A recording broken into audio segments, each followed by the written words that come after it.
আরও ভালো অনুভূতির জন্য হেডফোন ব্যবহার করুন।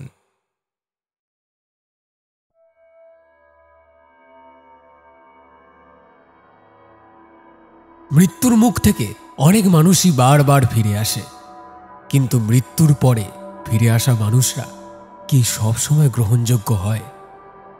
শুনতে থাকুন আমাদের আজকের পরিবেশনা, লেখিকা অনিন্দিতা নাথের কলমে সহস্রবাহুর অভিশাপ।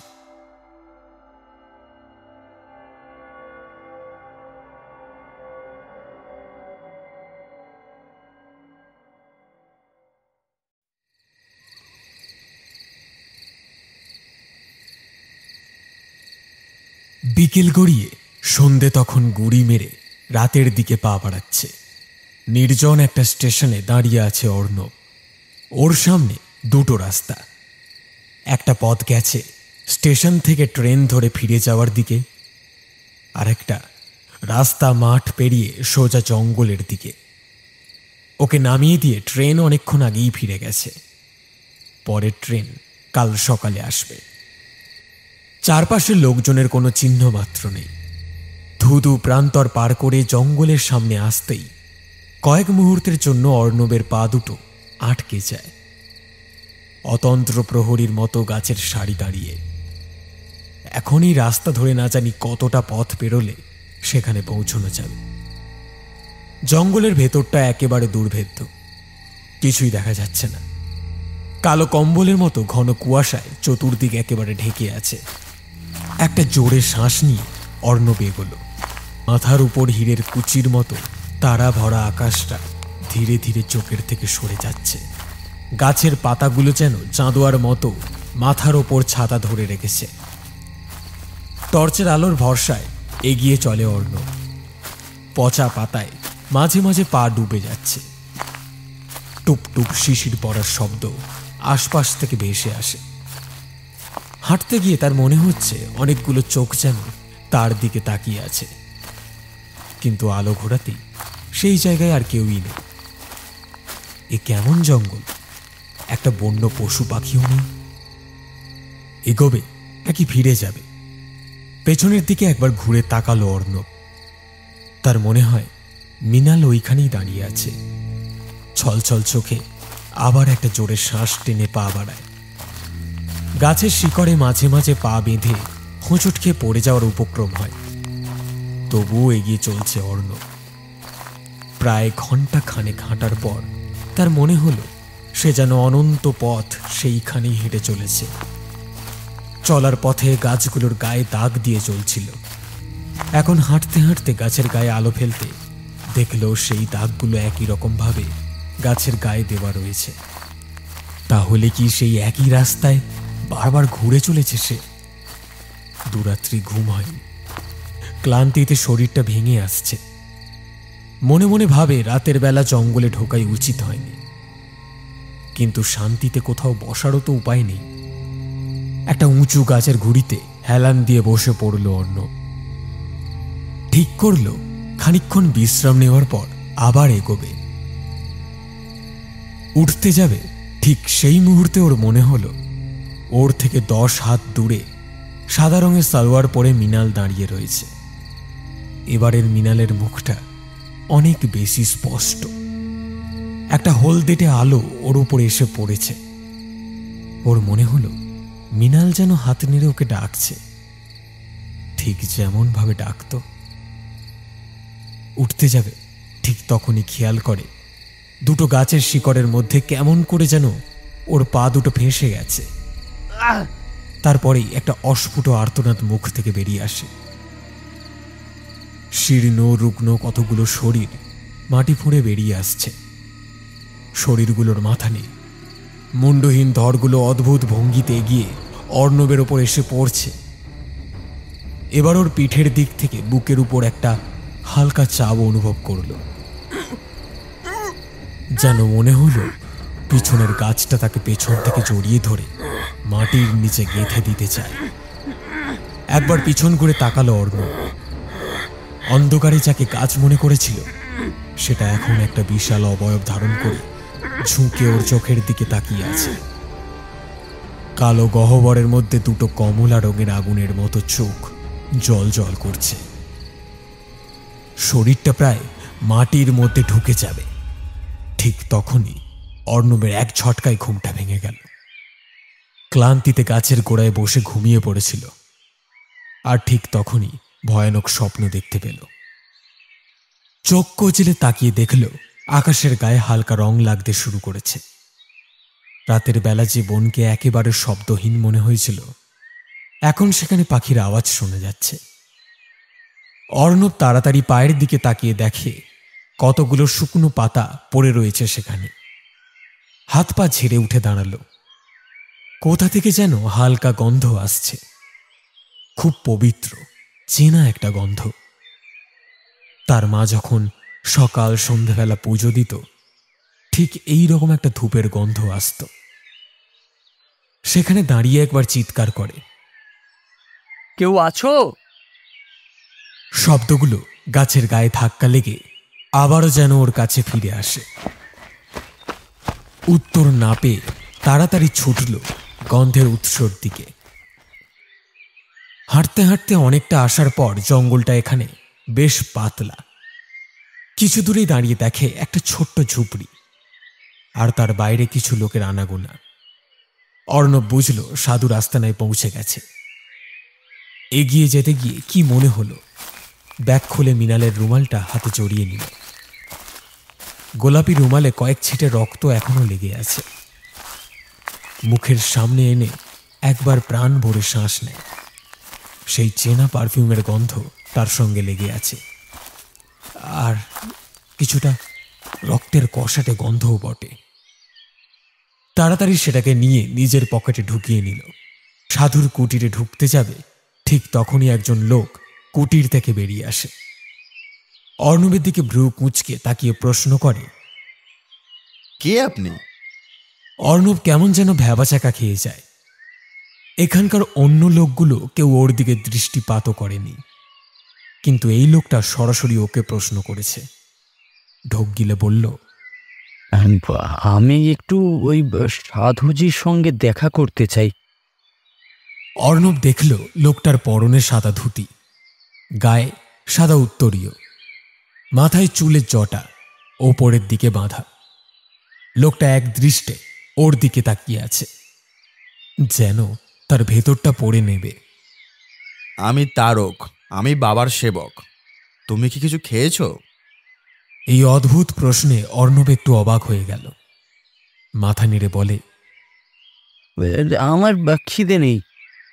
তোমার চোখ মুখ দেখে বোঝা যাচ্ছে তুমি খুবই ক্ষুধার্ত। এখানে বসো, আগে নিজেকে শান্ত করো, তারপরে সাধুজির কাছে যাবে। ওনার কাছে এভাবে যেতে নেই। বলেই ভিতরে চলে গেলেন। কিছুক্ষণের পর হাতে একটা ফলের ঝুড়ি নিয়ে বেরিয়ে এলেন। এখান থেকে তোমার যা ইচ্ছা তুমি খেয়ে নাও, একটু অপেক্ষা করো। আরও অনেক লোক এসেছেন, ওদের হলেই আমি তোমাকে ডেকে নেব, কেমন? কুঁড়ে ঘরের সামনে মাথা নিচু করে বসেছিল অর্ণব। ভেতরে বহু দর্শনার্থীর ভিড়।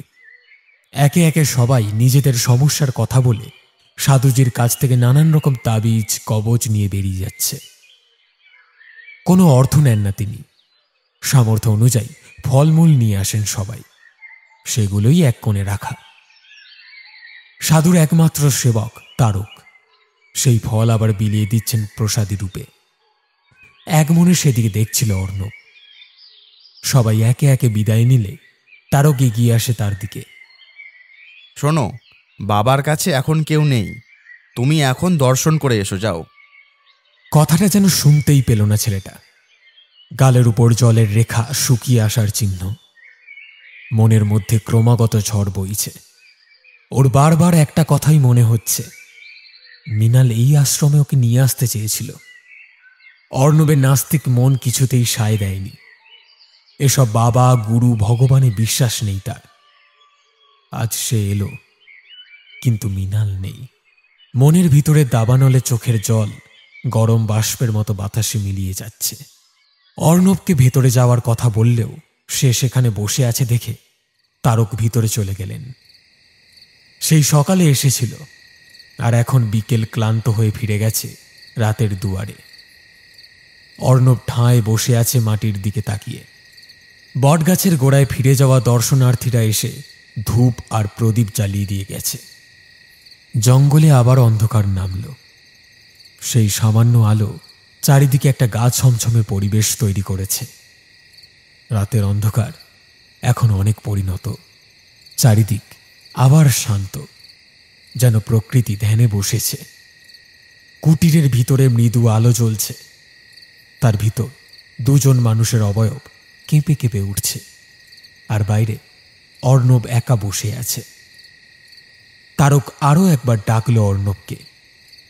সে এখনো নিশ্চল। কুটিরের ভেতর থেকে একটা গম্ভীর কণ্ঠস্বর শোনা যায়। কি ব্যাপার তারক? তারক কুটিরের মধ্যে ঢুকে জীর্ণ দরজাটা বন্ধ করে দিল। ঘরের ভিতর থেকে ভেসে আসা লোবান গুলগুলের গন্ধে বাতাস মোমো করছে। বেশ কিছুক্ষণ পরে কুটিরের দরজা খুলে বেরিয়ে আসে এক অতি বৃদ্ধ জটাধারী সাধু। অর্ণবের সামনে দাঁড়িয়ে গম্ভীর কণ্ঠে জিজ্ঞাসা করে, কি চাই তোর? এতক্ষণ ধরে আটকে রাখা অর্ণবের চোখের জল এখন যেন আর বাঁধ মানল না। ফোঁটা ফোঁটা জল সাধুর পায়ের পাতার উপর পড়তে লাগল। ওর কণ্ঠস্বর যেন এবার একটু নরম হলো। বল বেটা, কি চাই? মাথা না তুলে বিড়বিড় করে অর্ণব বলে, মৃণাল। সাধুর মুখ এখন আগের থেকে অনেক বেশি গম্ভীর। ছেলেটার মাথার তালুতে হাত রেখে চোখ বন্ধ করেন। কয়েক মুহূর্ত পরে যেন ছিটকে উঠলেন। বেশ অবাক হয়েছেন, তার মুখ দেখেই বোঝা যায়। ও পথে যাস না, ও পথে সাক্ষাৎ মৃত্যু। এক মুহূর্ত দেরি না করে সাধুর পা জড়িয়ে ধরল অর্ণব। আমি জানি একমাত্র আপনি পারবেন ওকে ফিরিয়ে আনতে। বেশ কিছুদিন আগে থেকেই ও আপনার কাছে আসতে চেয়েছিল। আমি রাজি হয়েছি। ওকে ফিরিয়ে দিন যা বাবা, ওকে ফিরিয়ে দিন। আমার কাছে কেন এসেছিস? বেশ খানিক অবাক হয়ে তারপর আবার বললেন, এ অসম্ভব। তুই যার কাছ থেকেই ওই কথা জেনেছিস সে তোকে সম্পূর্ণ সত্যি কথা বলেনি। আমি একবার সে চেষ্টা করতে চাই। আমাকে অন্তত একটু সাহায্য করুন। বয়সের ভার যেন সাধুকে স্পর্শ করতে পারেনি। রিজু শরীরটা দেখলে মনে হয় যেন আকাশ ছুঁয়ে ফেলবে। সাধু এবার অর্ণবের পাশে এসে বসেন। পরম স্নেহে মাথায় হাত দিয়ে বলেন, প্রকৃতির নিয়ম বিরুদ্ধ কাজে কোনোদিন সুফল আসে না। এ অসম্ভব। জেদি বাচ্চার মতো অর্ণব তাও মানতে নারাজ। সেখানে ঠায় বসে রইল। সাধুর এবার হালকা হালকা কাশি শুরু হয়েছে। তারক ব্যস্ত হয়ে বলে, গুরুদেব, ঘরে চলুন, এই ঠান্ডায় আপনার শরীর খারাপ করবে যে। সাধু যেতে যেতেও পিছন ফিরে তাকিয়ে বলেন, ওই মরণ খেলায় যাস না। যাকে ফিরিয়ে আনার জন্য তুই এত চেষ্টা করছিস, হয়তো সে ফিরে আসলে সে রূপ তুই আর সহ্য করতে পারবি না। তোর ওপর অনেক বড় বিপদ আমি দেখেছি। ফিরে যা। অর্ণব সজল চোখে দেখল তারক সাধুজিকে নিয়ে কুটিরের দরজা বন্ধ করে দিল। বটগাছের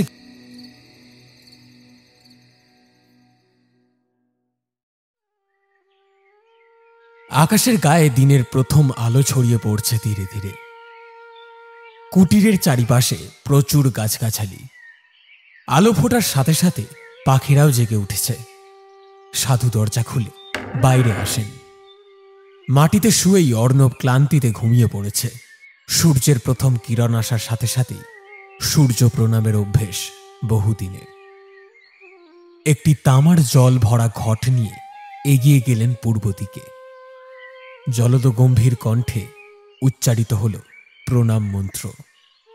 ওম নমঃ জবাকুসুমশঙ্কাশং কাশ্যপেং মহাদুতিং তন্নন্তরিং সর্বপাপগ্ন প্রণতহস্মি দিবাকরং। ওম। সেই মন্ত্রধ্বনি শুনে অর্ণবের ঘুম ভেঙে যায়। সে সেদিকে খেয়াল করে দেখে তারক জঙ্গলের দিকে এগিয়ে গেল। প্রণাম সেরে সাধু তাকায় তার দিকে। ক্লান্তি এখনো কাটেনি। 3 দিন ধরে ভালো ঘুম হয়নি। অবোধ শিশুর মতো অর্ণব ফ্যালফ্যালে দৃষ্টিতে তাকিয়ে থাকে সাধুর দিকে। তার মাথায় হাত রেখে সাধু বলেন, তুই যে ওই মেয়েটাকে এইভাবে আটকে রেখেছিস, ওর কষ্টের কথা একবারও ভাববি না? ওকে যেতে দে। তুই জানিস না তোর বাড়ির লোক তোর জন্য কত দুশ্চিন্তা করছেন। অর্ণব খুব মৃদু স্বরে প্রশ্ন করে, স্বামীজি, এই সহস্রবাহুর মন্দিরটা কোথায়? আবার সেই প্রশ্ন? তোকে বারণ করছি না, ওইসব হয় না। অর্ণব এবার সাধুর চোখের দিকে তাকিয়ে দৃঢ় স্বরে বলে, আমি পড়েছি ওই মন্দিরে এমন একটা কিছু আছে যা যা মানুষকে মৃত্যুর ওপর থেকে ফিরিয়ে আনতে পারে। এ হয় না। প্রকৃতির বিরুদ্ধে গিয়ে কেউ কোনোদিন জিততে পারে না। আমি শুধু একবার চেষ্টা করতে চাই স্বামীজি, শুধু একটা বার। বেটা, এ ভুল করিস না, বারবার সাবধান করছি। সাধুর পা জড়িয়ে ধরে অর্ণব। একটা সুযোগ দিন আমাকে। মৃণালকে ছাড়া আমি বাঁচতে পারবো না। যদি ওই মন্দিরের ঠিকানা আমাকে না দিতে চান, তবে আমাকে মৃত্যু দিন। নিজে হাতে নিজেকে শেষ করার মতো মানসিক জোর যে আমার নেই স্বামীজি। অর্ণবের নাছোড় বান্ধা অবস্থা দেখে সাধু আশ্বাস দিয়ে বললেন, বেটা, মন্দিরের ঠিকানা আমি জানি, কিন্তু তুই ওকে নিয়ে ফিরতে পারবি না। কেন কেন এমন কথা বলছেন আপনি স্বামীজি? যে গুপ্তলিপি থেকে তুই মন্দিরের সম্পর্কে পড়েছিস, সেখানে সবটা বলা নেই। ওই মন্দিরের বাইরে এমন কেউ আছেন যিনি প্রকৃতির নিয়ম বজায় রাখার জন্য সর্বদা তীক্ষ্ণ নজর দিয়ে রেখে চলেছেন। সে কিছুতেই তোকে ফিরতে দেবে না। মৃতদের জীবিতদের সমাজে ফেরার কোনো অধিকার নেই। ও চোখ সরিয়ে যদি মেয়েটাকে আনতে পারিস, তবেই আবার স্বাভাবিক জীবনে ফিরতে পারবি, কিন্তু সেটা প্রায় অসম্ভব। একবার মাত্র চেষ্টা করতে দিন আমাকে। এবার খানিক বিরক্তই হন সাধু। অর্ণব আবার বলে, স্বামীজি, ওর শরীর এখন মর্গে রাখা আছে। মৃণাল অপেক্ষা করছে স্বামীজি। কথার মাঝে অর্ণব খেয়াল করে জঙ্গলের ভেতর থেকে তারক কিছু ফলমূল নিয়ে কুটিরের ভেতর চলে যায়। সাধু বেশ হতাশা মাখানো গলায় বলেন, তারক, ওকে মন্দিরের ঠিকানা লিখে দাও। বিদ্যুৎ পৃষ্ঠ হওয়ার মতো তারকের মুখ ফ্যাকাশে হয়ে যায়। গুরুদেব! গুরুদেবের চোখের ইশারায় ঘরের ভেতরের থেকে ঠিকানাটা এনে অর্ণবের হাতে তুলে দেয় তারক। ছোট্ট শিশু যেমন খেলনা ফেলে খুশি হয়, ঠিক সেরকমই আনন্দে আত্মহারা হয়ে সাধুর পায়ে নমস্কার করে ফেরার পথ ধরল অর্ণব। পেছন থেকে সাধু বললেন, ওই মন্দির দিনে 2 বার দেখা যায়, একবার সূর্যোদয়ে আর সূর্যাস্তের সময়। দেখ যদি পারিস। একটা দীর্ঘশ্বাস ফেলে সাধু কুটিরের ভিতর ঢুকে গেলেন। বিড়বিড় করে বললেন, রবি ভবিতব্য, কিছুই করার নেই। তারক এক দৃষ্টে অর্ণবের যাওয়ার পথের দিকে তাকিয়ে থাকতে থাকতে সাধুর উদ্দেশ্যে বলে, আর একবার যদি বোঝানো যেত। কোনো লাভ নেই, ওর কপালে আমি মৃত্যু যোগ দেখেছি। আর যদি ফিরিয়ে আনতে পারে? অসম্ভব। জীবন আর মৃত্যুকে কখনো একে অপরের সাথে হাতে হাত দিয়ে চলতে দেখেছ? চুম্বকের উত্তর আর দক্ষিণ মেরুর মতো একই সঙ্গে থাকবে, কিন্তু কেউ কারোর সাথে মিলিত হবে না। স্টেশন থেকে ট্রেনটা যখন দুলকি চালে এগোতে শুরু করল, জানলার ধারে সিটে বসে এক দৃষ্টে আকাশের দিকে তাকিয়েছিল অর্ণব। আর মাত্র 3 দিন সময় দিয়েছে মৃণালের বাড়ির লোক। বহু কষ্টে বহু অনুনয় বিনয় করে ওদের আটকে রেখেছে। ওর বাবা জানিয়েছেন 3 দিনের মধ্যে যদি অর্ণব না ফেরে, তাহলে ওরা মৃণালের অন্ত্যেষ্টিক্রিয়া সম্পন্ন করবেন। অর্ণব জানে এক অসম্ভবকে সম্ভব করতে যাচ্ছে সে, কিন্তু সাধুর বলা কথাগুলো ওগুলো মনের অস্বস্তিকে কিছুতেই কমতে দিচ্ছে না। নিজের মনেই বিড়বিড় করে বলে, ফিরতেই হবে, তোমাকে ফিরতেই হবে মৃণাল, ফিরতে। ট্রেনের শব্দে বাকি শব্দগুলো যেন মিলিয়ে গেল। আকাশের গায়ে কমলা রঙের সঙ্গে কালচে রং মিশতে শুরু করেছে। কিছুক্ষণ পর কালো পর্দায় ঢেকে যাবে চরাচর। আকাশের বুক চিরে টুপটাপ ঝরে পড়বে তারার দল। মনে পড়ল সেই কলেজ ক্যাম্পাসের প্রথম যেদিন মৃণালের সঙ্গে দেখা হয়েছিল। অন্ধকার করিডোরে দুজন আনমনে হাঁটতে গিয়ে ফিল্মি কায়দায় মুখোমুখি ধাক্কা। প্রজাপতি আর ফুলের বদলে ফাইলের কাগজ উড়ে পড়েছিল ওদের ওপর। সেই দিনটার কথা আজ আবার করে মনে পড়তেই ঠোঁটের কোণে মৃদু হাসি খেলে যায়। এক কাপ চা শেষ করে সিটের উপর ক্লান্ত শরীরটাকে এলিয়ে দেয় অর্ণব। ভারী ঘুমের পর্দা নেমে আসে চোখে।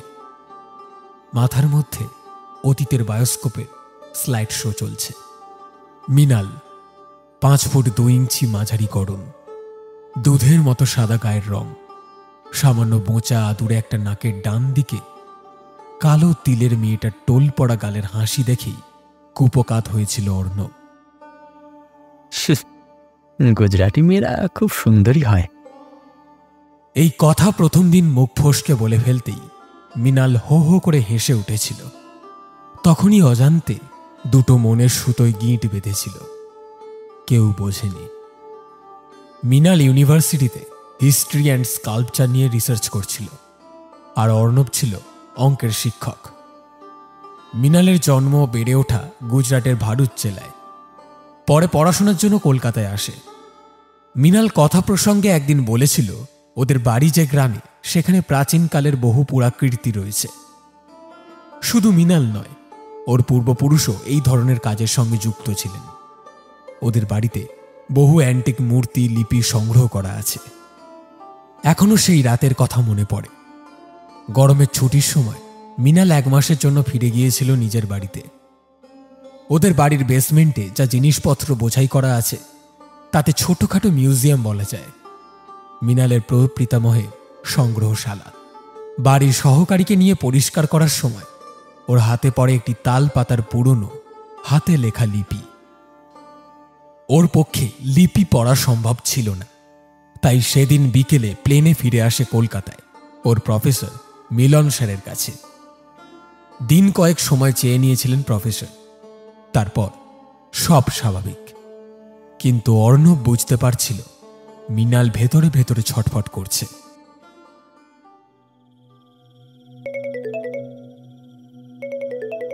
এক রাতে, তখন প্রায় 2টোর সময়, মৃণালের ফোন পেয়ে ধর্মড়িয়ে উঠে সে। হ্যালো হ্যালো অর্ণব, দারুণ একটা খবর আছে। লিপির পাঠোদ্ধার হয়ে গেছে। স্যার এক্ষুনি আমাকে ফোন করে জানালেন। অর্ণব, তুই ভাবতে পারছো না, এটা যদি ভারত সরকারের কাছে আমরা তুলে ধরতে পারি, তাহলে প্রত্নতাত্ত্বিক ইতিহাসের কত বড় দরজা খুলতে চলেছে। কত বড় একটা অজানা রহস্য সামনে আসবে অর্ণব, তুমি ভাবতে পারছো না। টাইম মেশিন আবিষ্কার করে ফেললেন নাকি? অর্ণব মজা করে প্রশ্ন করে। ধরে নাও খানিকটা তাই। মানে একটা অজানা দরজা খুলতে চলেছে, মৃত্যুর দরজা। মানে?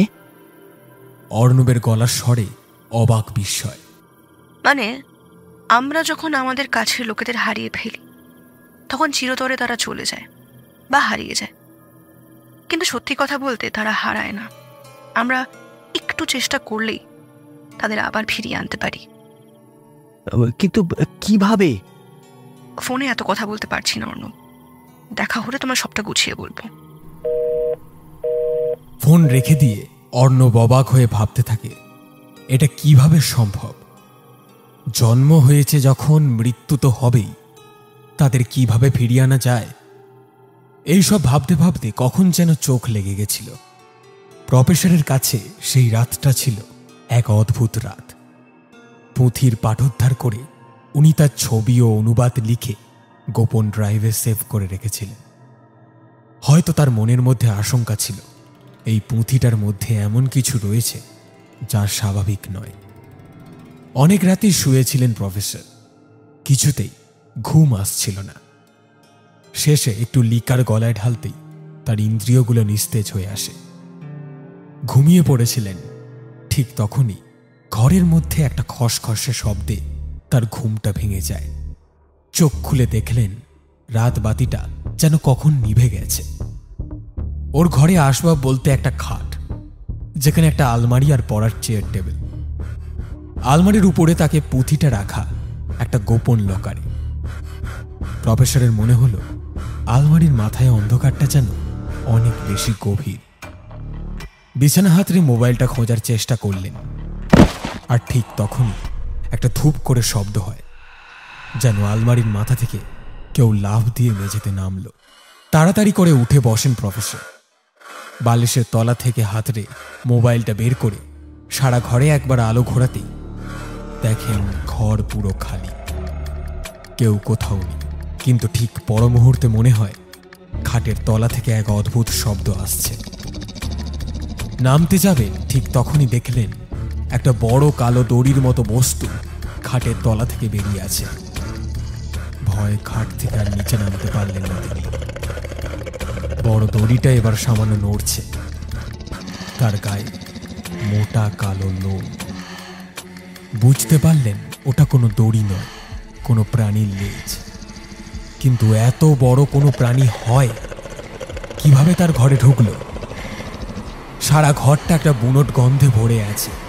আলো ফেলে দেখলেন তাল পাতার পুঁথিটা যে আলমারিতে রাখা ছিল তার পাল্লা দুটো হাট করে খোলা। তার ভেতরের সমস্ত জিনিসপত্র নিচে ছড়িয়ে ছিটিয়ে রয়েছে। তাহলে কি ঘরে চোর এসেছে? তবে খাটের নিচে যা আছে সেটা কি? প্রফেসরের মনে পড়ল মৃণাল যখন পুঁথি নিয়ে এসেছিল সেটা লাল শালুতে মোড়া ছিল। পুরো পুঁথিটা একটা কাঠের বাক্সের মধ্যে তালাবদ্ধ অবস্থায় উদ্ধার করা হয়। সেই বাক্সের ওপর অনেক কিছু আঁকিবুকি করা ছিল, কিন্তু লেখাগুলো ক্ষয়ে যাওয়ায় সেগুলোর পাঠোদ্ধার করতে পারেননি। প্রফেসর মনে মনে ভাবেন, তাহলে কি কোনো অভিশাপ জড়িয়ে রয়েছে এই পুঁথির সাথে? এসব ভাবতে ভাবতেই তার সারা গায়ের লোম খাড়া হয়ে গেল।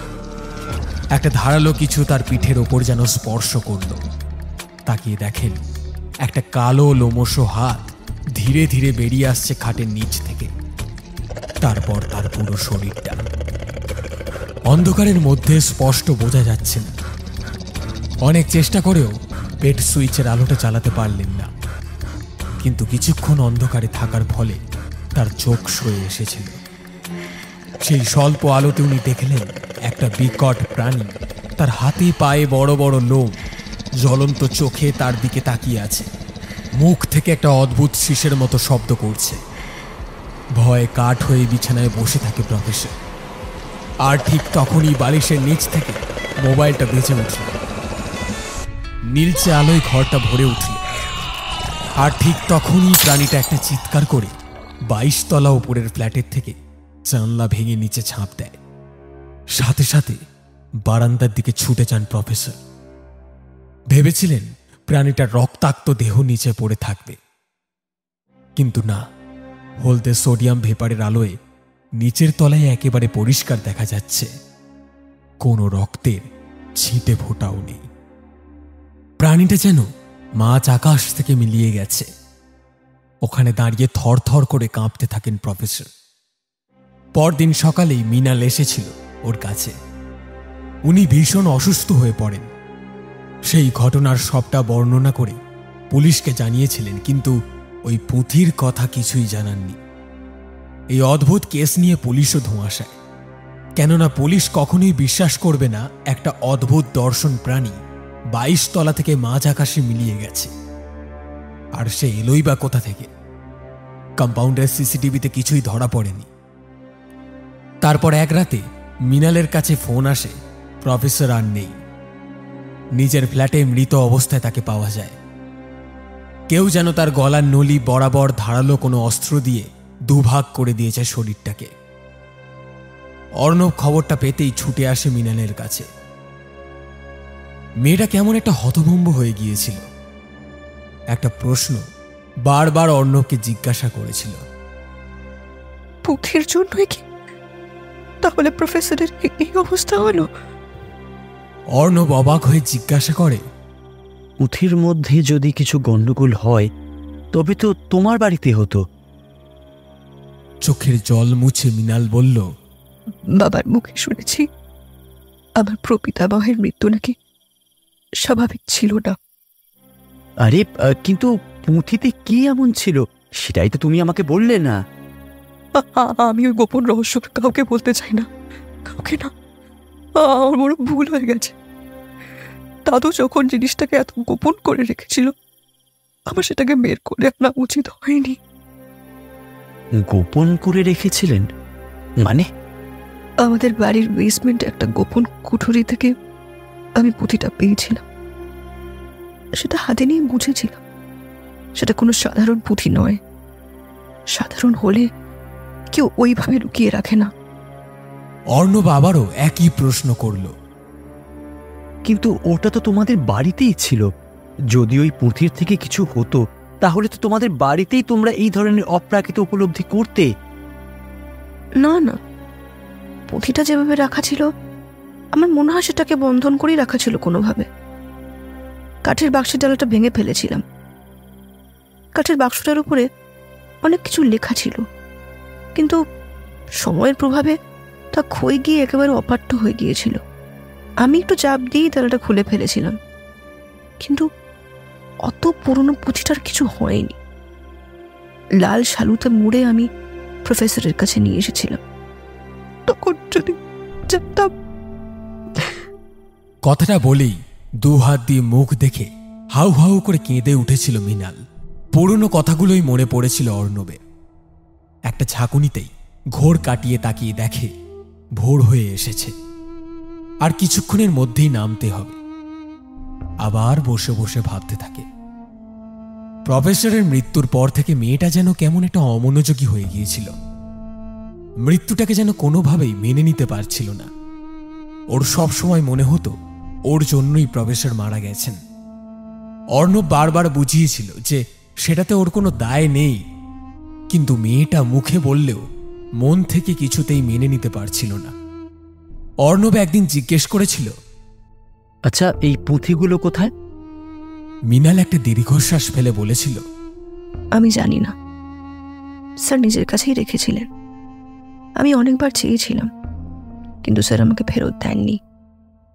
বলেছিলেন ওই জিনিস যার কাছে সব থেকে বেশি নিরাপদে থাকবে তার কাছেই পাঠিয়ে দিয়েছেন।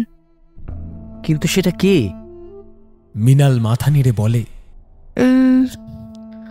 আমি সঠিক জানি না, কিন্তু স্যার হয়তো বুঝতে পেরেছিলেন যে এই পুঁথির সঙ্গে কোনো অভিশাপ জড়িয়ে আছে। হতে পারে ওর গুরুদেবের আশ্রমে পাঠিয়ে দিয়েছিলেন। যাবি অর্ণব একবার আমার সঙ্গে ওখানে? অর্ণব দুপাশে মাথা নেড়ে বলেছিল, না না, একদমই না। এইসব গুরু বাবাদের আশ্রমে আমার একদম বিশ্বাস নেই। আর সেই গুরুদেব তোমাকে ওই পুঁথিটা দেবেনি বা কেন বলো তো? তোমায় তো উনি চেনেন না। তো একবার চলো, স্যার অনেকবার বলেছিলেন ওনার কথা। অর্ণব একটু বিরক্তই হয়। আচ্ছা দেখছি। কিন্তু মৃণাল জানত অর্ণব কোনোদিন যেতে রাজি হবে না। ম্লান হেসে সেদিনকে ফিরে এসেছিল।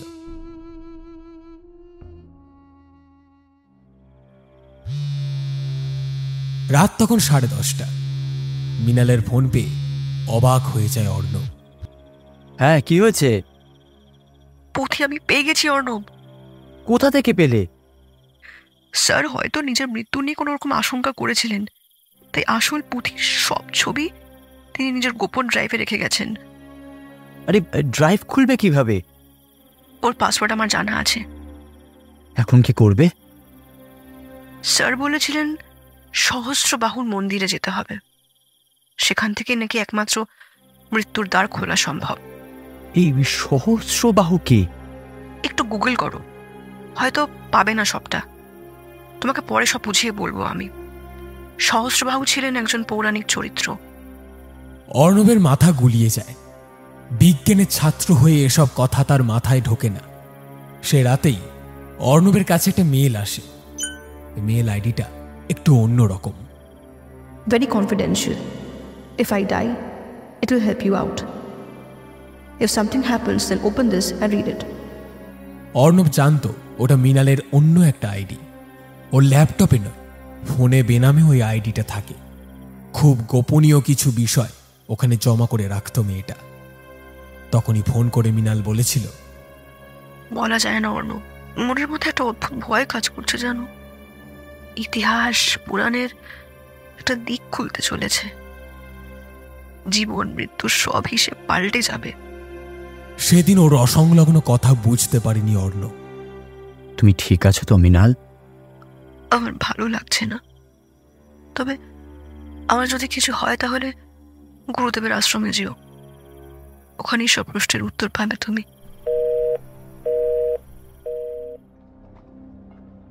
তারপর দিন 10 জন্য অর্ণব দেশের বাইরে গিয়েছিল একটা সেমিনারে। ব্যস্ত থাকায় ফোনে কথা না বললেও মেসেজে টুকটাক কথা হতো। কিন্তু ফিরে আসার আগের রাতে মৃণালের সঙ্গে আর সেরকম কথা হয়নি। রাতে পাঠানো মেসেজগুলো একটা টিক হয়ে পড়ে রয়েছে। বাড়ি ফিরে মৃণালকে ফোন করলে উল্টো দিক থেকে যন্ত্রচালিত কণ্ঠ জানায় ফোন বন্ধ। পাশের ঘরে তখন খবর চলছে। ইউনিভার্সিটি, হোস্টেল, টুকরো টুকরো কয়েকটা শব্দ শুনে সেদিকে ছুটে যায় অর্ণব। খবরের চ্যানেলের হেডলাইন, আবার মৃত্যু শহরে, গার্লস হোস্টেলের 22 নম্বর ঘরে একটি মেয়ের মৃতদেহ পাওয়া যায়, পুরো ঘর লণ্ডভণ্ড। 22 নম্বর দেখেই অর্ণবের মাথা টলে উঠল।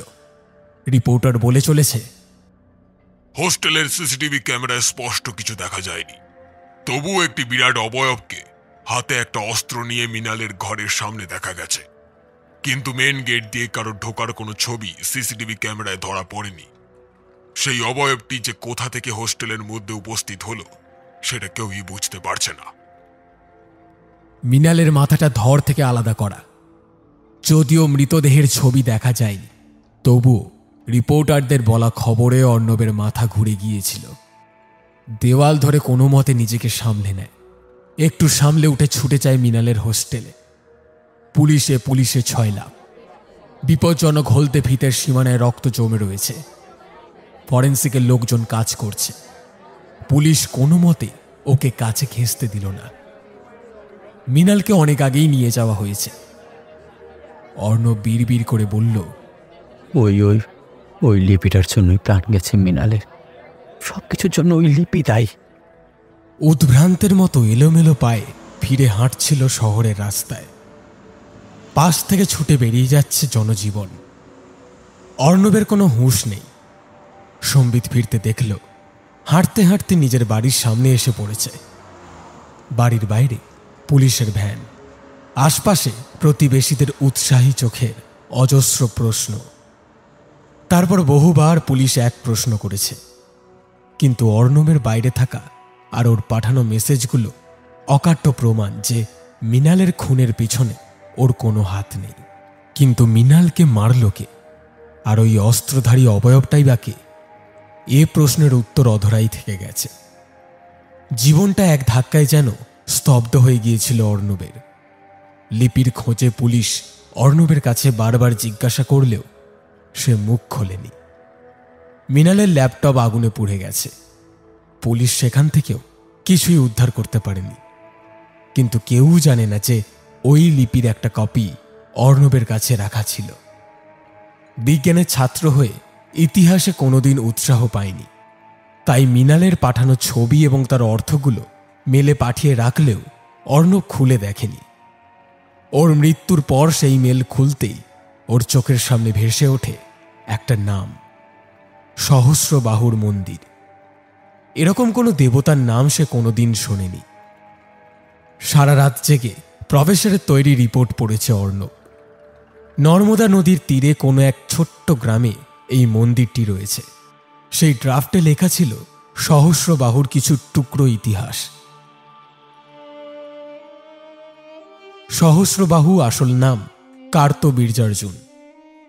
নর্মদা নদীর তীরে মাহিষ্মতি নগরে রাজত্ব করতেন। ঋষি দত্তাত্রেয়র আশীর্বাদে তিনি যুদ্ধক্ষেত্রে সহস্রবাহু হওয়ার বরলাভ করেন, তাই তাঁর অপর নাম সহস্রবাহু। তাঁর সম্পর্কে একটি শ্লোক গীত রয়েছে, বহুতর যজ্ঞ, বহুতর দান, অনন্ত তপস্যা, বিনয় কিংবা ইন্দ্রিয় সংযম দ্বারা কেউ তার সমকক্ষ হতে পারবে না। নুনাং না কার্তবীর্যস্য গতিং যশন্তি পার্থিবা যজ্ঞৈর্দা নৈস্তপভির্বা প্রশয়না দমেঞ্চ অনষ্ট দ্রব্যত্তা চ তস্য রাজ্য ভবেৎ। অর্থাৎ তার মন্দিরে যদি যথাসময়ে তার কাছে প্রার্থনা করা যায়, তার অদেয় কিছু নেই।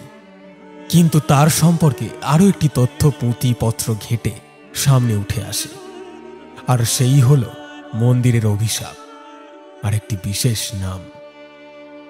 একদিন সূর্যদেব ব্রাহ্মণের রূপে তাঁর সামনে আবির্ভূত হন।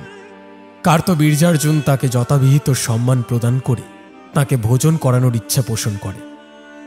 তখন সূর্যদেব সমস্ত স্থাবর পদার্থ ভোজন করবার ইচ্ছে প্রকাশ করেন, কিন্তু কার্তবীর্যার্জুন সেই ভোজন করানোয় অসমর্থ হওয়ায় তিনি সূর্যদেবের স্তব করেন। সূর্যদেব প্রসন্ন হয়ে সহস্রবাহুকে অক্ষয় স্বর প্রদান করেন। সেই স্বর দ্বারা কার্তবীর্যার্জুন চারদিক দগ্ধ করেন। সেই সময় ঋষি আপব জলের তলায় তপস্যা করছিলেন। তাঁর তপস্যা শেষ হয়ে যাওয়ায় জল থেকে উঠে এসে দেখেন যে কার্তবীর্যার্জুনের স্বরে কুঠির দগ্ধ হয়েছে। তাই দেখে তিনি কার্তবীর্যার্জুনকে কঠিন অভিশাপ দেন। কি সেই অভিশাপ তার জানা যায়নি। যাস না বেটা, ফিরে আয়, ফিরে আয়। পুরনো স্মৃতির স্লাইড শোয়ের মাঝে সেই সাধুর মুখ এক ঝলক ভেসে উঠতে তন্ত্রা ভেঙে উঠে বসে অর্ণব। ট্রেন তখন ছুটে চলেছে গন্তব্যের দিকে। পাশ থেকে ভেসে আসে সহযাত্রীদের কথা আর ফেরিওয়ালাদের হাঁকটা। স্বপ্নের মধ্যে পুরনো স্মৃতির সমুদ্রে ভেসে বেড়াচ্ছিল এতক্ষণ। অর্ণবের মনে পড়ে মন্দিরে সেই অভিশাপের ভয়েই সাধু তাকে এই ঠিকানা কিছুতেই দিতে চাইছিলেন না। কিন্তু কি সেই অভিশাপ, সেই স্পষ্ট ধারণা সে হাজার পুঁথিপত্র ঘেঁটেও পায়নি। আর কিছুক্ষণের মধ্যে ট্রেন গন্তব্যে পৌঁছে যাবে। মোটা কাঁচের ওপাশে ছুটে চলা প্রকৃতির কোলে সূর্য তখন ক্লান্ত হয়ে বিশ্রাম নিচ্ছে। মেয়েদের চুলের ফিতের মতো জমা মেঘের উপর কমলা রঙের আলো বলে দিচ্ছে বেলা শেষ হয়ে আসছে। ইন্টারনেট দেখা কয়েকটি ছবি চোখের সামনে ভেসে ওঠে। সহস্রবাহুর মন্দির নিয়ে গবেষণা করতে গিয়ে মৃণালের জীবনের আলো নিভে গেছে। সেই দেবতার কাছে অর্ণব নিজের প্রার্থনা নিয়ে ছুটে যাচ্ছে। যখন তার অদেয় কিছুই নেই, সে কি দেবে না মেয়েটার জীবন ফিরিয়ে?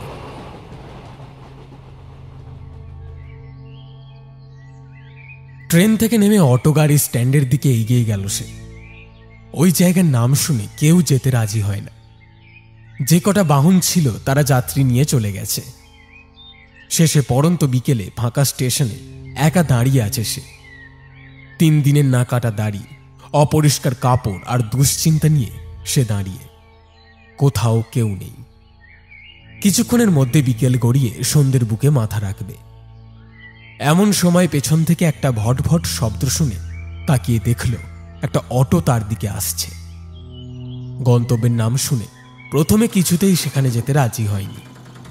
শেষে এক প্রকার বাধ্য হয়ে অর্ণবকে নিয়ে ছুটে চলল সেই মন্দিরের দিকে।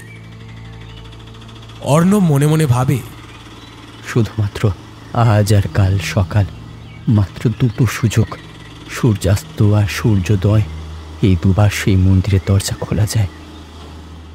ঘন জঙ্গলের ভিতর দিয়ে সরু পথ বেয়ে অটো এগোতে লাগলো।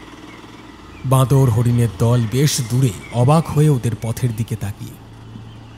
মনে হয় এই পথে লোকজন সেরকম আসে না, তাই ওদের এরকম অদ্ভুত অভিব্যক্তি। অর্ণব শক্ত করে সামনের হ্যান্ডেল ধরে বসে আছে। অটো এত লাফাচ্ছে যেন মনে হচ্ছে ওকে ছিটকে ফেলে দেবে। চালক ছেলেটির নাম শ্রীনিবাস। কথায় তামিল টান থাকলেও পরিষ্কার হিন্দি বলতে পারে। পিছনে না ফিরে সে বলল, आप जिस चीज के लिए उधर जा रहे हो वो नामुमकिन है। मुर्दा कभी जिंदा नहीं हो सकता। অর্ণব বোধহয় অবাক হতে ভুলে গিয়েছিল। তুমি কিভাবে? মৃদু হাসল শ্রীনিবাস। আপনি একা নন, আগেও এখানে কেউ কেউ আসতো। কিন্তু জায়গাটা ঠিক নয় সাহাব। ফিরিয়ে আনা এত আসান বাত নয় সাহাব। বাইরে সে যে দাঁড়িয়ে থাকে। শাপিত মন্দিরে আপনি যাবেন না। এখনো বলছি আপনি ফিরে চলুন। যারা ইসকে পেহলে এখানে এসেছিল তাদের লাশ পাওয়া গিয়েছিল। ও ভি ধড় সে আলগ। বহুত ভয়ানক থা ও। বাইরে কি দাঁড়িয়ে থাকে শ্রীনিবাস? যারা দেখেছে তারা আর ফেরেনি সাহাব। आपको मैं बोल रहा हूं, अब लौट चलिए। নেই শ্রীনিবাস, আমিও দেখতে চাই কে আছে সেখানে। মৃত্যু আসুক, তবুও ওর জন্য আমি শেষবারের মতো একটা চেষ্টা করেছি। এই সান্ত্বনা নিয়ে আমি যেতে চাই। তারপরেও শ্রীনিবাস অনেক কিছু বলে যাচ্ছিল, কিছুই কানে ঢুকছিল না অর্ণবের। এখন শুধু একটাই নাম তার মাথায় ঘুরছে, সহস্রবাহুর মন্দির। অটোটা একটা ঝিলের পাশে দাঁড় করায় শ্রীনিবাস। আর পথ নেই, এবারে পায়ে হেঁটে যেতে হবে। শ্রীনিবাস অনেক অনুরোধ করেছিল, কিন্তু অর্ণব ওকে ফিরে যেতে বলেছে। অর্ণবের যাওয়ার পথের দিকে তাকিয়ে আছে ছেলেটা। পিছু ফিরে হাত নাড়িয়ে অর্ণব বলে, কাল ভোরে দেখা হবে দোস্ত। ম্লান হেসে ইঞ্জিনের শব্দ তুলে জঙ্গলের পথে হারিয়ে যায় শ্রীনিবাস। দ্রুত পায়ে ঝিলের পাশ দিয়ে এগোতে থাকে অর্ণব। মন্দিরটা কাছেই কোথাও আছে। মৃদু ঘণ্টার ধ্বনি শুনে সেদিকে এগিয়ে যায় সে। মানুষ সমান উঁচু ঘাসের মধ্যে মন্দিরের চূড়ার সামান্য অংশ দেখা যাচ্ছে। থমকে দাঁড়ায় সে। তাহলে কি মন্দিরটা মাটির গভীরে? খানিকটা এগিয়ে যেতেই চোখে পড়ল জীবন্ত কতগুলো প্রাণী মন্দিরের চূড়ার উপর ঘুরছে। বাদুর। শ্রীনিবাস যদিও বলেছিল মন্দিরটা মাটি থেকে মাত্র হাত তিনেক লম্বা। উঁচু ঘাসের আড়ালে লুকিয়ে থাকে সারাক্ষণ। শুধুমাত্র সূর্যের কমলা আলো ওই জীবন্ত প্রাণীগুলোর চোখে পড়লে তারা নড়ে ওঠে, আর জাগ্রত হয় ভূগর্ভস্থ সহস্রবাহুর মন্দির। ওই মন্দিরে লুকোনো আছে এমন এক যা দিয়ে সময়ের পর্দা সরিয়ে অতীত থেকে কাউকেই ফিরিয়ে আনা সম্ভব। কিন্তু সেই কিন্তুর খোঁজে আশেপাশে তাকালো, কাউকেই দেখতে পেল না অর্ণব। মনে মনে বলে, কোথায় কোথায় সেই অভিশাপ? পরন্ত সূর্যের আলো ওর চোখে পড়তেই মৃণালের মুখটা অর্ণবের চোখের সামনে ভেসে ওঠে। আর মাত্র কিছুক্ষণের অপেক্ষা মৃণাল। হয় এই জীবনে, না হয়তো মৃত্যুর ওপারে গিয়ে তোমার সঙ্গে দেখা হবে। হাত ঘড়ি বলছে সময় 5:30। হাতে আর মিনিট 10। তারপর আবার অন্ধকার গ্রাস করে নেবে মন্দিরকে। খুব অদ্ভুত বিষয়, প্রখর সূর্যের আলোয় একে খুঁজে পাওয়া যায় না। একমাত্র নরম আলোয় খুলে যায় মন্দিরের দ্বার। কিছুক্ষণের মধ্যেই সূর্যের সেই নরম কমলা আলোটা মন্দিরের দরজায় পড়তেই যেন দরজাটা সচল হয়ে উঠল। অর্ণব একটু ভয় পেয়েছিল। তারপরে ভয়ে ভয়ে দরজার ওপর মৃদু চাপ দিতেই সেটা খুলে গেল। একটা সুড়ঙ্গ নেমে গেছে মাটির গভীরে। সুড়ঙ্গের মধ্যে দিয়ে একটা ক্ষীণ কমলা আলো ভেসে আসছে, যেন মনে হচ্ছে সেখানেও একটা সূর্য অস্ত যাচ্ছে। ধীরে ধীরে পা বাড়ায় সেদিকে। গুহার ভিতর বুনো গন্ধে ভরে আছে। টর্চের ক্ষীণ আলো ফেলে চারিদিকে তাকিয়ে দেখে সেই পথের আশেপাশে অনেক মানুষের মাথার খুলি হাড় পড়ে আছে। কয়েক মুহূর্তের জন্য থমকে যায় অর্ণব। মনে মনে ভাবে, তাহলে কি এখানে অন্য কোনো প্রাণী আছে? এখন আর এসব ভাবার সময় নেই। যে পথে এগিয়েছে সেই পথের অভিমুখ কেবলমাত্র একদিকে। আসা যায়, কিন্তু ফেরা যায় না। আবার এগিয়ে চলে অর্ণব। আশপাশ থেকে কিচকিচ শব্দ ভেসে আসছে। অর্ণব এবার বুঝতে পারল সেই গন্ধের কারণ অজস্র বাদুরের বাসা সেই গুহায়। তাহলে কি এরাই মানুষগুলোকে হত্যা করেছে? কিন্তু বাদুরের পক্ষে আঘাত করা সম্ভব হলেও মানুষের হত্যা করা হয়তো সম্ভব। সামনে এমন কি আছে? কি সেই অভিশাপ? অজস্র প্রশ্ন মাথায় ঘুরতে থাকে। হাঁটতে হাঁটতে একটা জায়গায় দাঁড়িয়ে পড়ল। ওর থেকে হাত 10 দূরে সে কমলা রঙের একটা আলোর উৎস দেখতে পায়। একটা গোলাকার আলোর বল যেন একটা ক্রিস্টাল গ্লোবের মধ্যে কেউ অনেক উজ্জ্বল একটা আলোকে ভরে দিয়েছে, কিন্তু এগোতে পারছে না। তার সামনে রয়েছে একটা গভীর গর্ত। গর্তের ভিতর আলো ফেলতেই দুপা পিছিয়ে আসে। একটা মুখ সেই গর্ত থেকে ওর দিকে এক দৃষ্টে তাকিয়ে রয়েছে। মিনাল ওর দিকে তাকিয়ে রয়েছে। ওর চোখে একটা অদ্ভুত অব্যক্ত কষ্ট। অর্ণব ওকে ছুঁতে গেলেই বুঝতে পারে গর্তটা খালি না, সেটা জলে ভর্তি। জলে নড়ে উঠতেই মিনালের অবয়ব ভেঙে গেল, আর ঠিক তারপরেই সে টুকরো টুকরো ভাঙা অংশ জুড়ে একটা বিভৎস মুখ বেরিয়ে এলো সেই জলের ভেতর থেকে। অর্ণব বুঝতে পারে এগুলো সবই ভ্রম। গর্তের পাশে একটা কাঠের পাটাতন রাখা আছে। এতক্ষণ ওর চোখে পড়েনি। সেটার উপর পা দিতেই ওর প্রথমে মনে হয়েছিল ভেঙে নিচে পড়ে যাবে, কিন্তু সেটা হলো না। ধীরে ধীরে হাঁটতে হাঁটতে সে পৌঁছে গেল গোলকের সামনে। হাত বাড়িয়ে তুলতে যাবে, তখনই বুঝতে পারল গোলকটা মাটির মধ্যে গেঁথে রাখা আছে। কাঁচের গোলক, যদি বেশি চাপ দিতে গিয়ে ভেঙে যায় সেই ভয়ে অর্ণব ব্যাগ থেকে একটা ছোট কাঠের টুকরো বের করে নিয়ে আসে। সেটা দিয়ে চাপ দিতেই মাটি আলগা হয়ে যায়। মাটির গভীরে থাকা উজ্জ্বল আলোর বলয়টা চোখে পড়ে তার। সেটা সযত্নে তুলে নেয় হাতে। নিজের মনেই ভাবে এত সহজে খুঁজে পাওয়া যাবে সেটা সে কল্পনাও করেনি। একটা গোলাকার বল, তার ভিতরে অনেক রঙের মিলিত আন্দোলন।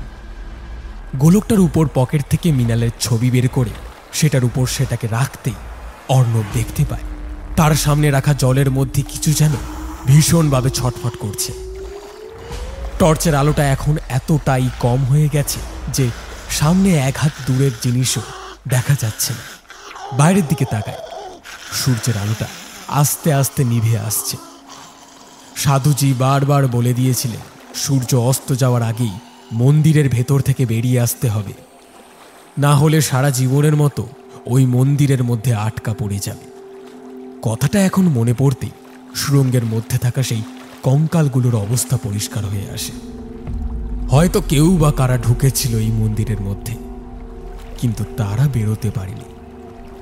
জলের ভেতর থেকে একটা পরিচিত স্বর ভেসে আসে। অর্ণব হতবাক হয়ে যায়। গোলকের রংটা এখন বদলে বেগুনি হয়ে গেছে। অর্ণব আরেকবার ঝুঁকে দেখল। এবার মিনালের পুরো শরীরটা জলের মধ্যে ভাসছে, কিন্তু কোনোভাবেই জলের থেকে বেরিয়ে আসতে পারছে না। দুটো হাত জলের থেকে বের করে অর্ণবকে ছুঁতে চাইছে।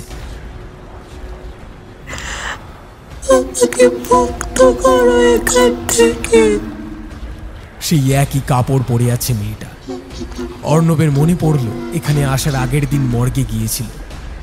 মিনালের শরীরটা সাদা কাপড়ে মোড়া ছিল। দূর থেকে সেটাকে দেখেই কেঁপে উঠেছিল। মিনালের স্বর আস্তে আস্তে আরো জোরালো হচ্ছে। অর্ণব এবার একটা হাত বাড়িয়ে দিল সেই জলের মধ্যে, আর তখনই মিনাল ওর দুটো হাতটাকে চেপে ধরে। ঠান্ডা হাত যেন সারা শরীর জমিয়ে দেয়।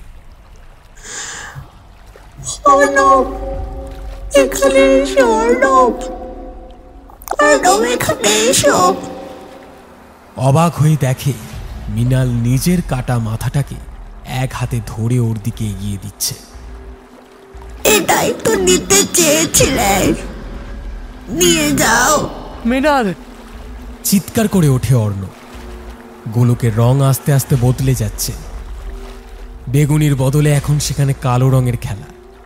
সে বুঝতে পারে সূর্যের অস্ত যাওয়ার সময় আসন্ন। মিনালের শেষ চিহ্ন রুমালটা পকেট থেকে বার করে গোলকের ওপর রাখতে সেখান থেকে একটা তীব্র আলো ছুটে আসে, আর তখনই একটা ঝাঁকুনি খেলো ওর শরীরটা। ওর মনে হলো অনেকগুলো হাত ওকে ধাক্কা দিয়ে সরিয়ে ফেলতে চাইছে। উল্টো দিক থেকে ভেসে আসছে একটা বিকট আর্তনাদ। গুহার মধ্যে একটা আলো আঁধারি খেলা করছে। সেখানে একটা বিকট অবয়ব, আর তার চারপাশে অজস্র হাত। অর্ণব মাটিতে পড়ে দেখে সে ছুটে আসছে তার দিকে। তাহলে উনি কি সহস্রবাহু? মিলিত কণ্ঠের জান্তব আর্তনাদ ভেসে আসছে গুহার ভেতর থেকে। সহস্রবাহুর বিকট মূর্তি সেই জলের সামনে এসে দাঁড়িয়েছে। গোলকের মধ্যে এখন সামান্য একটু কমলা রং আছে, অধিকাংশই কালো। অর্ণব বুঝতে পারল সূর্যাস্ত হয়ে গেছে। তাহলে কি আর কোনোই আশা নেই? সহস্রবাহু ঝুঁকে জলের মধ্যে ডুবিয়ে মৃণালকে তুলে আনতে যাবে, তখনই আশপাশ থেকে অজস্র বাদুড়ের কিচকিচ শব্দ আর ঝলসানো আলোয় চোখ বন্ধ করে নেয় সে।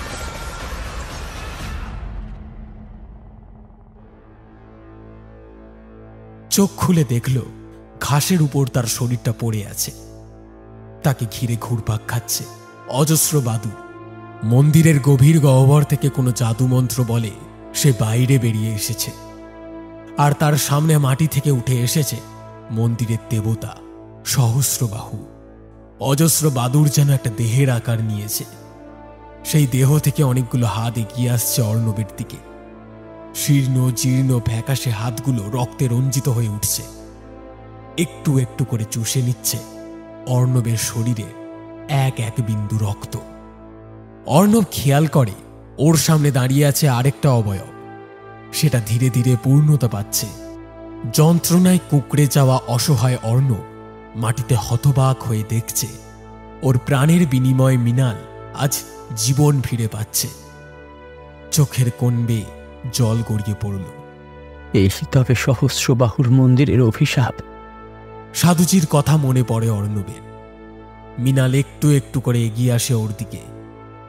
অবসন্ন শরীরে খেয়াল করল মৃণালের চলার ভঙ্গি স্বাভাবিক নয়। কে?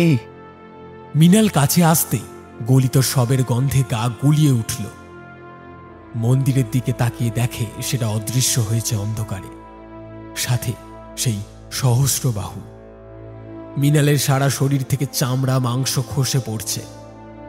ঠোঁট দুটো সামান্য নড়ল। কষ্ট, খুব কষ্ট।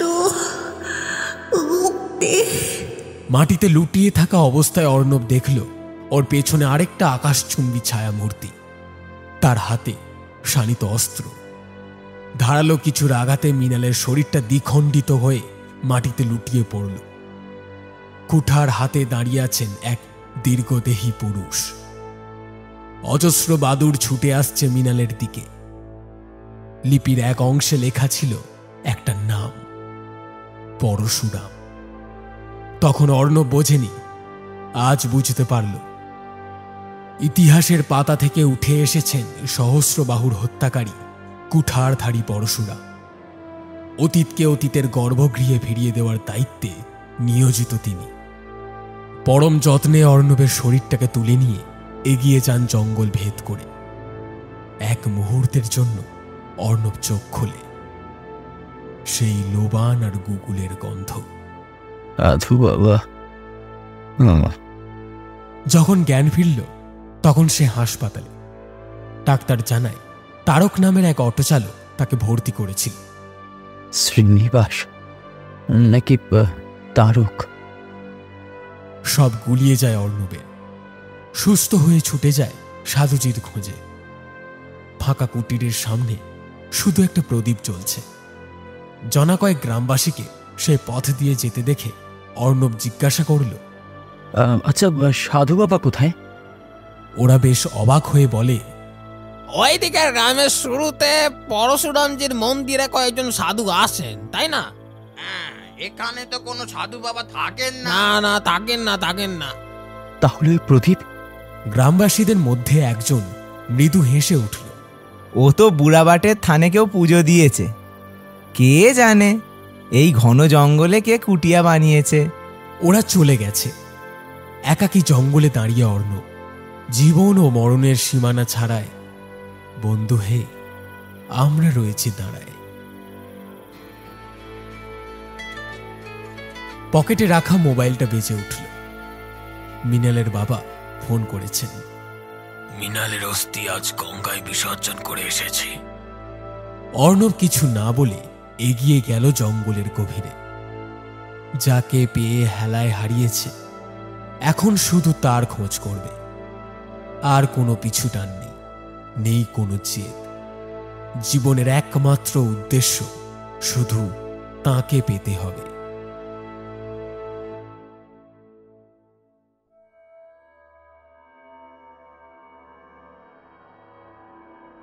শুনছিলেন আজকের গল্প সহস্রবাহুর অভিশাপ। গল্পকার লেখিকা অনিন্দিতা নাথ। গল্প পাঠে সাংবাদিক এবং মৃণালের বাবা আমি সায়ন।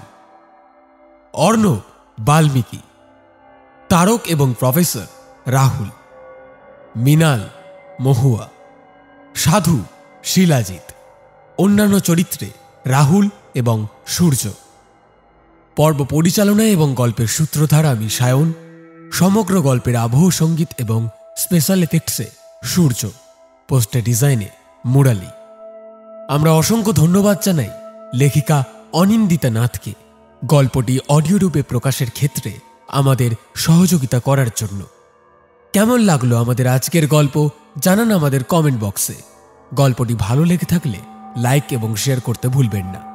আমাদের গল্প নিয়মিত শুনতে হলে চ্যানেলটিকে সাবস্ক্রাইব করে রাখুন। আবার একটি নতুন গল্প নিয়ে খুব শীঘ্রই হাজির হচ্ছি আমরা। ততক্ষণের জন্য বি সেফ, স্টে কানেক্টেড।